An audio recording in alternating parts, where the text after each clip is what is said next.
تفتكر زيزو مش عايز يلعب ماتش الاهلي والزمالك ليه؟ بيتهرب من الماتش ليه؟ زيزو النهارده دخل النادي الاهلي قال لهم انا مش هتمرن. طب ليه يا زيزو مالك يا حبيبي؟ قال لهم انا عندي اصابه في الخلفيه. قالوا له الف سلامه عليك، طب خش للدكتور يعمل لك اشعه.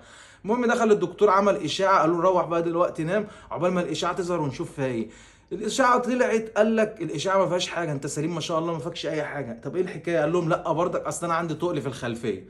يعني ايه عندك تقل في الخلفيه؟ يعني انا ممكن اتصاب في اي لحظه.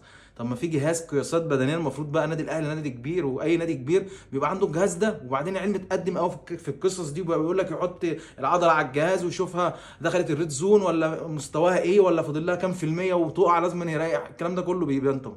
طب زيزو بيتهرب من ماتش الاهلي والزمالك ليه؟ مقموص مثلا عشان جمهور الاهلي شتموا الماتش اللي فات وقال لك انا كمان جمهور الزمالك هيستناني بحفله فهيبقى جمهور الزمالك وجمهور الاهلي، طب انا هلاقيها منين ولا منين؟ ولا هو خايف يبقى وحش وهو اصلا زي ما انت شفت في كوره حصلت في ماتش الاهلي وبيراميدز تبين لك قد ايه زيزو فاقد الثقه تماما تماما مليون في المية. الكرة دي لو هو عنده ثقة في نفسه 1% هيشوطها، هيقرر ان هو يشوطها، مش خصوصا ان اللي بيبصيله معاه اتنين مش فاضي خالص، يعني مش مضمونة قوي، فالشوطة هنا اضمن. ففي علامة استفهام. وزيزو شخصيته على عكس ما كان في نادي الزمالك تماما انهارت. صلوا على النبي يا اخواتي صلى الله عليه وسلم. ما